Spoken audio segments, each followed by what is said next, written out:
What's going on, y'all? Welcome back to another episode with the Slack Adjusters. Myself, Tim Motivates, and my player partner.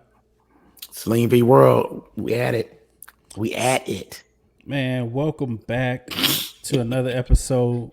As what Cinelim just said, we are back at it. What we need y'all back at is that subscribe button.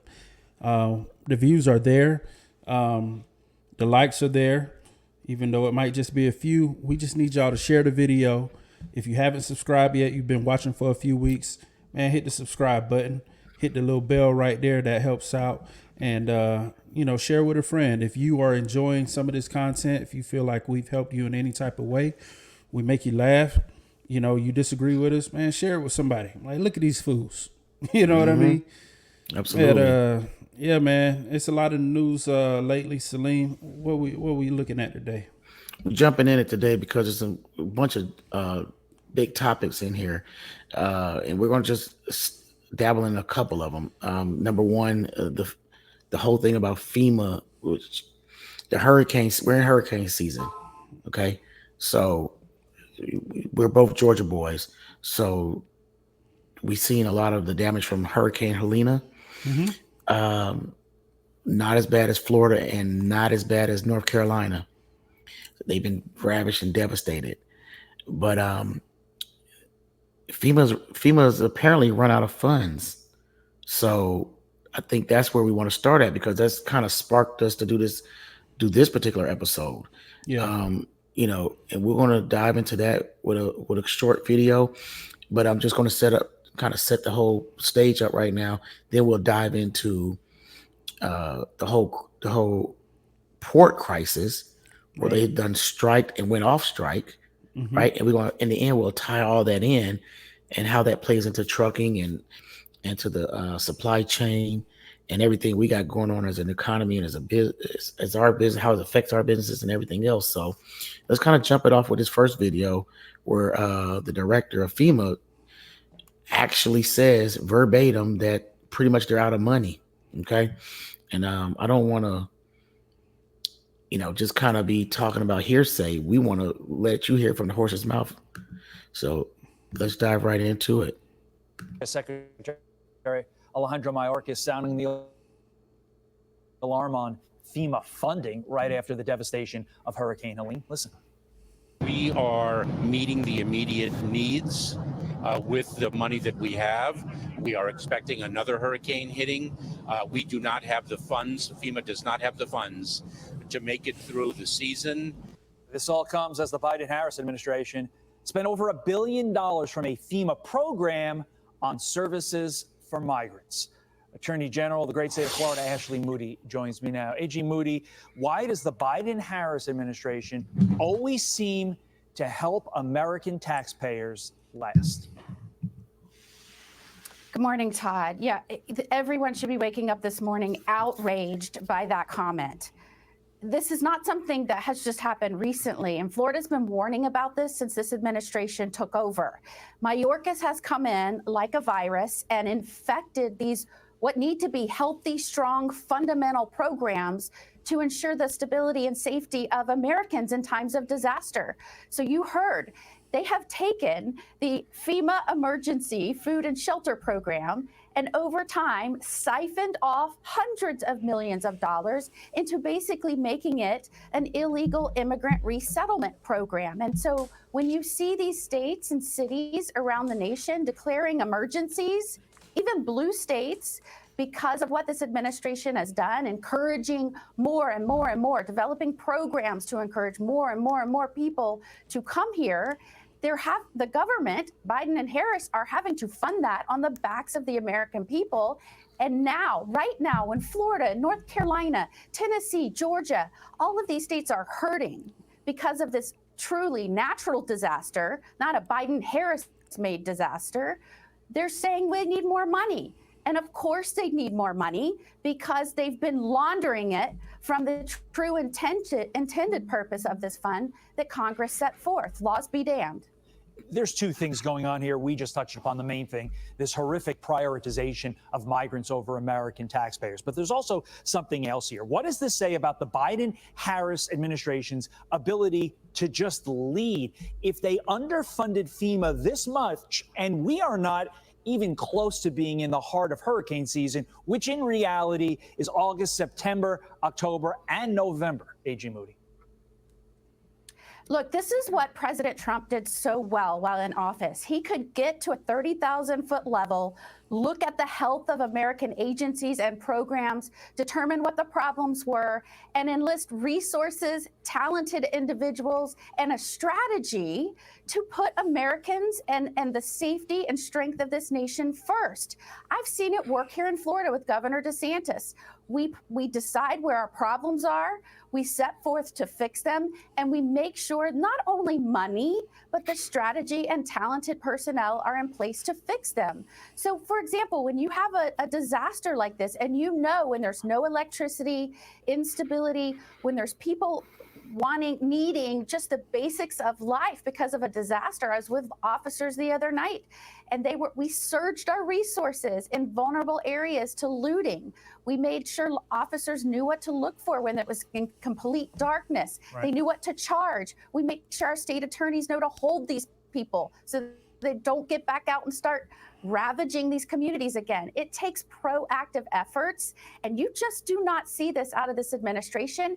And here in the roosters of coming home to roost, look at what's happening right now. The Florida model when really, we're in the middle of a disaster with this administration at the helm. You're right. The Florida model really does need to be a 50-state solution. Just want to mention this. You all launched an anti-looting team in response to Hurricane Helene, coming as 8 migrant workers are arrested in Tennessee, accused of stealing from flooded buildings. You guys do it right down there. Look, man, just really wanted sad, to kind of let you hear from her. It is really sad. I wanted you to hear from the horse's mouth. He said that they were out of funding. Money, they siphoned money from FEMA to fund this migrant crisis, which is, it is a crisis, but it could have been very much controlled. It's interesting how Trump in his first presidency really was like, listen, this is a big issue. We need to shut it down. Now it's a big issue in these last 4 years where they really want to flood the migrants in, right? And then it became such a crisis that they had to pull money from FEMA to address it. And this particular hurricane season is pretty disastrous. You see what I'm saying? They say they're comparing it to Katrina. Yeah, it's really bad up there in North Carolina. So it's just it's a clusterfuck. You see what I'm saying? What are your thoughts on it? All politics aside, in this video, you've heard it from the horse's mouth. The director of FEMA himself stating that we do not have enough money to get through this hurricane season. And they give you the reasons why. Our current administration that's in office, they kicked the can up the road when it came to FEMA, thinking that, I guess, maybe we haven't had a bad hurricane in a while, or maybe that's what I was thinking.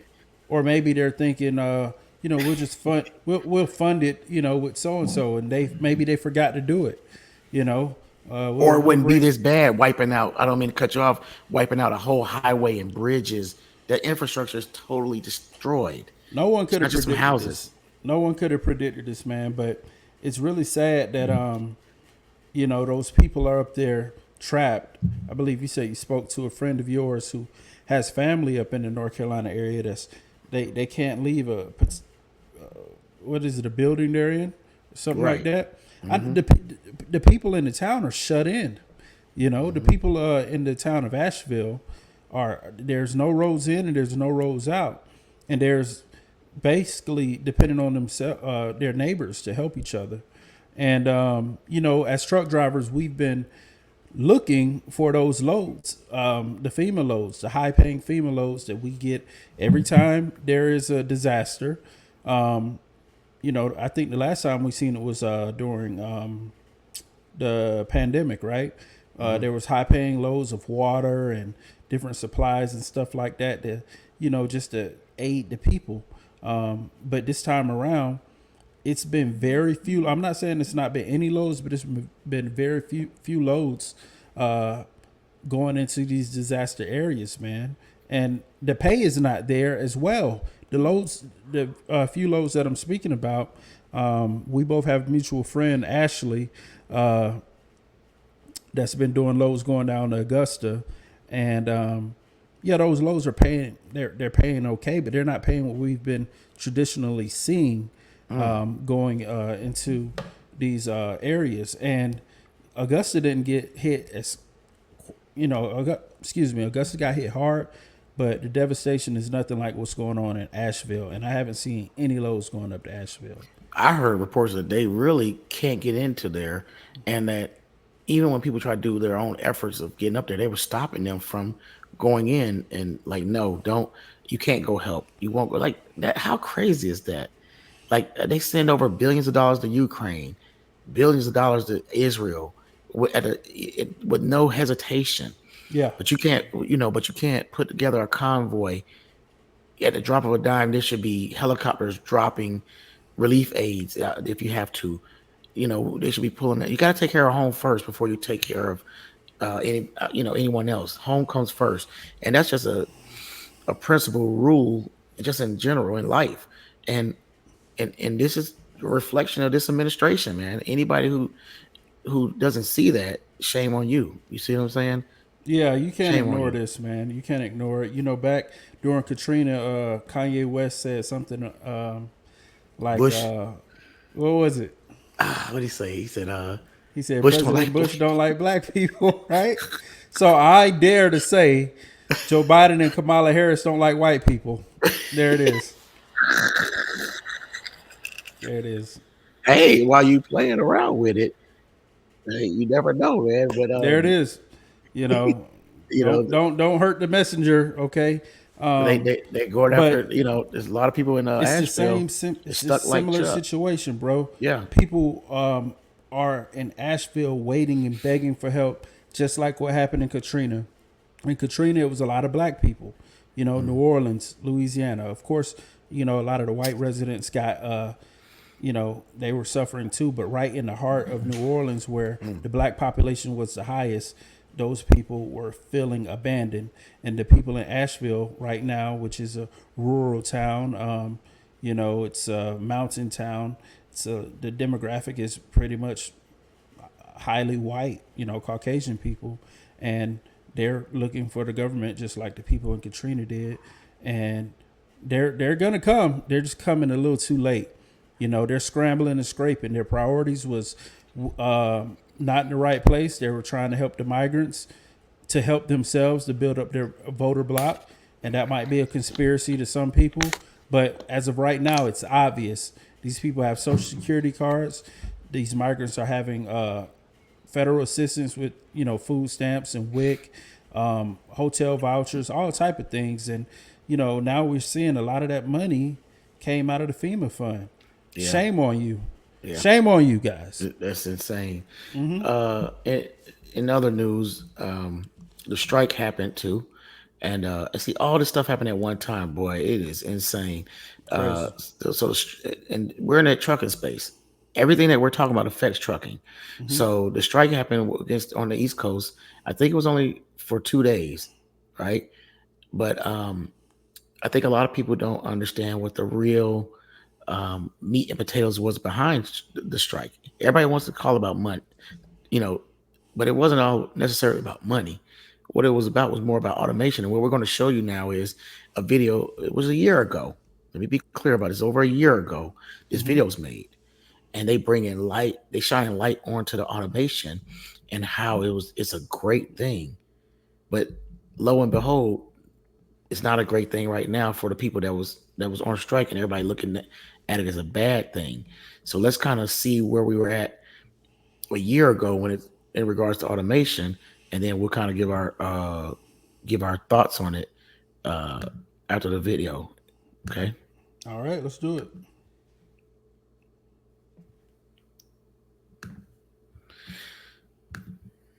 automated ones. Our Stu Mundell over the Port of Los Angeles, seeing something unfold many folks probably didn't know about. The port is going automated. Artificial intelligence and digital technology are moving and powering commerce here. These are drones. Containers are lowered onto trailers, and within seconds, those trucks drive off. They know where to turn, where to drive, and where to drop off their cargo. They even yield to each other when one crosses in front of the other, and there are no humans in sight. No humans in sight. Steering. These are cool. The old supply chain, so to speak, is no longer in place. Professor Nick Vyas is the executive director with the Center for Global Supply Chain Management at USC. As futuristic as this may look, Professor Vyas says we're way behind other countries. That's just a small subset of what the automation being adopted in the rest of the world. Professor Vyas is referring to ports like this one, Rotterdam in the Netherlands, Europe's busiest port, and it's also one of the world's most technologically advanced. Rotterdam officials say they've created a platform that will allow autonomous shipping using sensors placed on quay walls, waterways, and even dolphins. As exciting as the technology is, the evolution of it also has the potential of being very painful. But the bigger picture, which people don't understand, is the cost and effect. Mark Mendoza is the president of ILWU Local 13. He represents more than 8,000 longshoremen who work at the LA and Long Beach ports. Mendoza says automation could mean the end of hundreds or even thousands of jobs. We go to fully automated, it goes down, you say the membership of 8,000, all these temporary casuals, we can go down to 800. These aren't $10 an hour jobs. These are jobs where it only takes one income to take care of your whole family. Mendoza says he wants to work with the companies using automation at the port to make sure his workers get the tech jobs associated with running, maintaining, and fixing the automated systems. And Mendoza knows the automation is part of the present and the future. What will happen to the jobs of today and what those jobs will look like in the future? And the answer is, really, we need to embrace this change that's coming, because You want to embrace those changes, you see. Man, so look, that's the really important when you think about automation. I made a comment about how everybody was striking about or talking about $15 an hour minimum wage at fast food restaurants, right? And I remember back in the day when they were screaming this stuff. Oh man, no one can live off of $15 an hour. You know, like it was supposed to be like I'm a 40-year-old adult with wife and children working at a McDonald's. That's not a job for that individual. These are high school, young people in college part-time jobs, and that's what they pay. But they sold everybody a dream, telling them $15 an hour, a living wage, blah, blah, blah. And they said, okay, yeah, $15 an hour, we can do that. Mm-hmm. But then what happened after that? It used to be 10 people in McDonald's working, multiple cashiers, multiple cooks, a lot of jobs created. Fast forward to now, to the future, and now you have 2 automated cashiers in the lobby, mm-hmm. Nobody in the front to meet you or greet you or serve you. You really probably got 4 employees back there working. Same with the grocery stores. Look at your local Walmart. Yes. I've become a cashier over the last 8 years, and I ain't been getting paid for it. I'm actually one doing the paying after I get through scanning and bagging my own groceries. Exactly. And they're taking a picture and video of me while I'm doing it. But I get the point you're making, Salim. There's no way around this automation. What is the pros of automation as a business owner? I mean, the hard truth. Go ahead. Okay. Well, I mean, if I was a business owner and that was me in that position, it's several pros. Less people to pay, less people calling out, less people to give me back talk and lip. You see what I'm saying? Less people, workers' compensation. You know what I mean?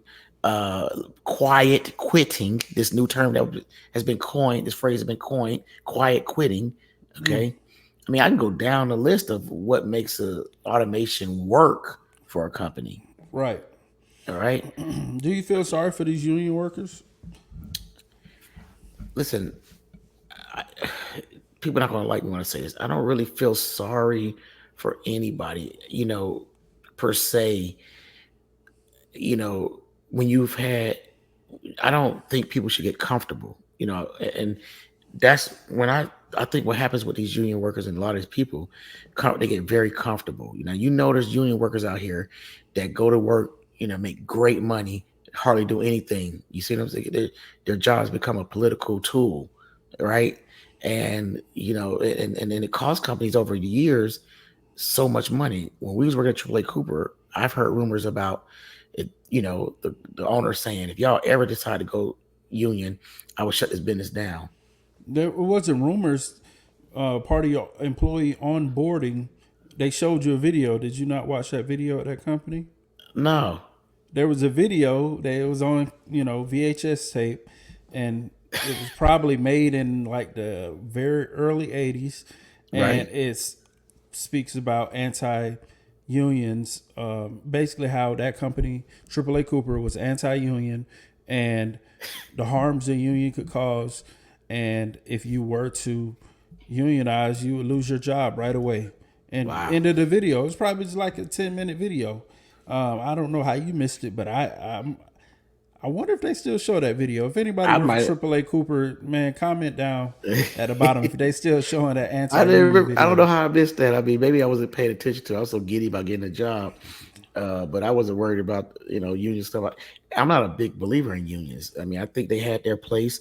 I think they have their place to a certain degree, but they get so powerful and everybody, gets so. It's basically, to give an analogy, it's like giving the inmates the keys to the prison. Yeah, you and getting rid of the guards. Right. You really kind of do in a way. Mm-hmm. So it does have some pros, but a lot of negative side to it. I think. But here's the issue. Okay. Getting back to the automation side, like that guy said in the video, he said that they want a lot of those jobs to at least go to when automation kicks in. These people can at least get the ones that will be the ones that are maintain the automate the drones, service them, and that kind of thing. So, whereas it might have been 8,000 jobs, automation comes in, can take it down to 1,000 jobs, 800 jobs. Yeah. But if we're whoever's servicing those and running shifts, because this is 24/7, 5, they might take that back up to maybe 3,000, right? So, because you're not going to need a lot of people servicing. No. They're probably pretty efficient, and plug and play.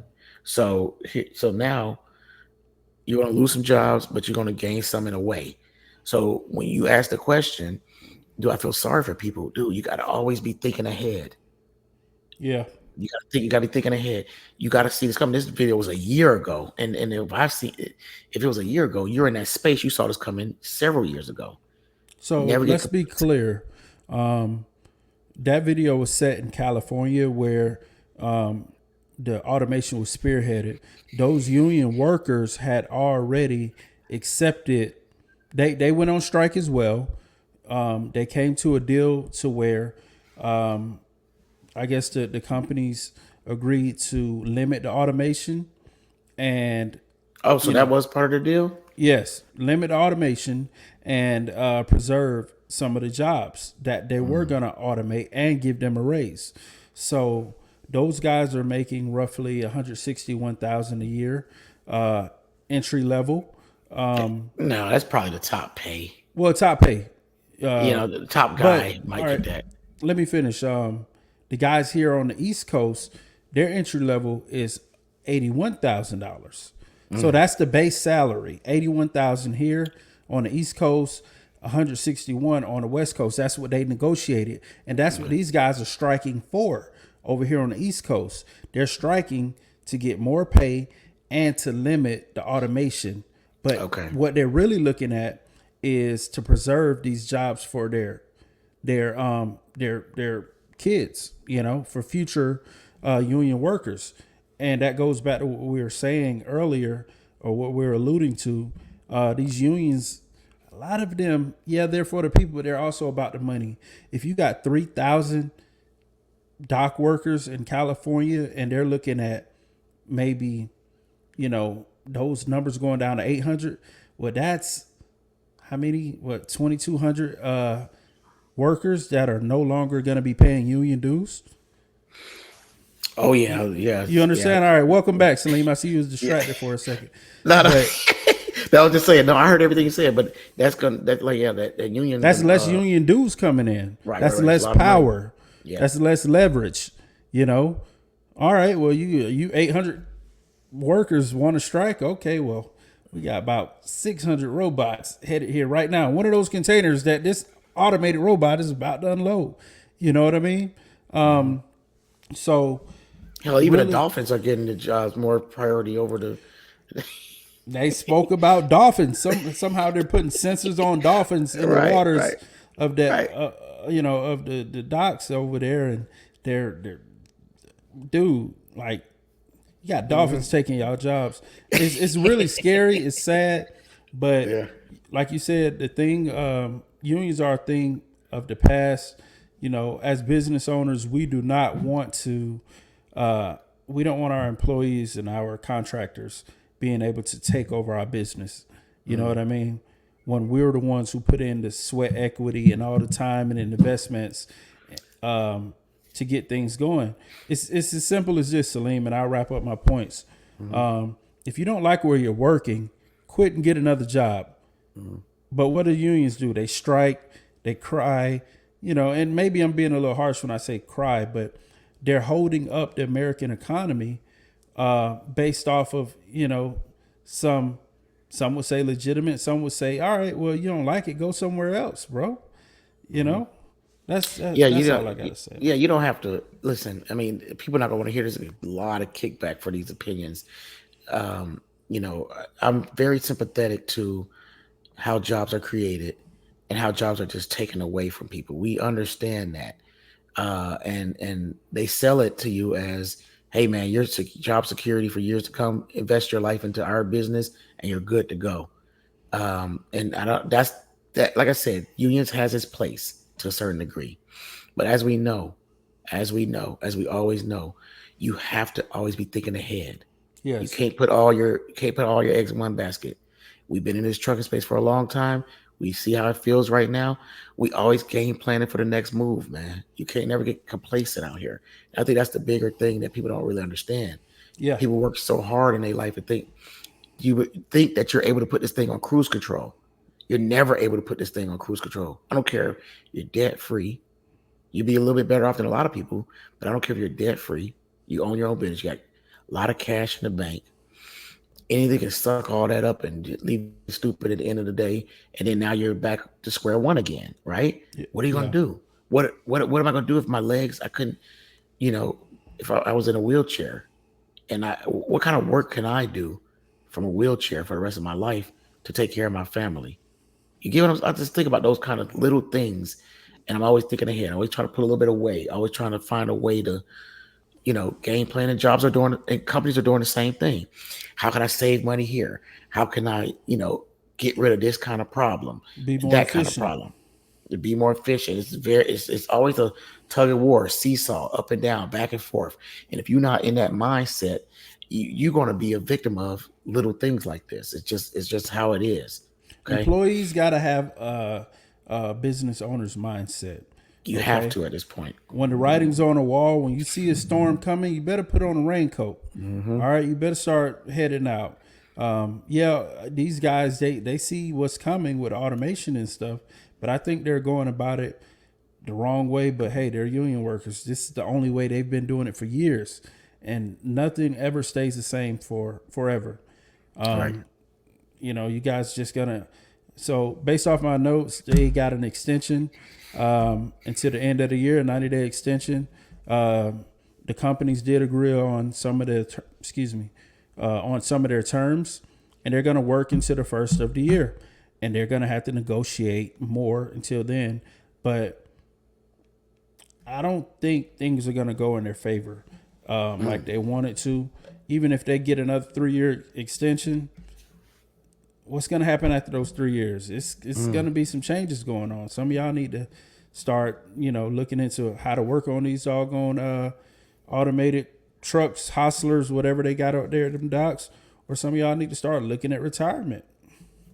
Yeah, figuring something else out. So that's my thoughts. It's all good. Well, man, it's been a good episode. I appreciate your thoughts on it and everything. Guys, let us know in the comments, guys and gals. Let us know in the comments what you think about it. We honestly want to know your opinions, and do us a favor, like, comment, and subscribe, and we'll see you on the next one. All right, y'all. Peace.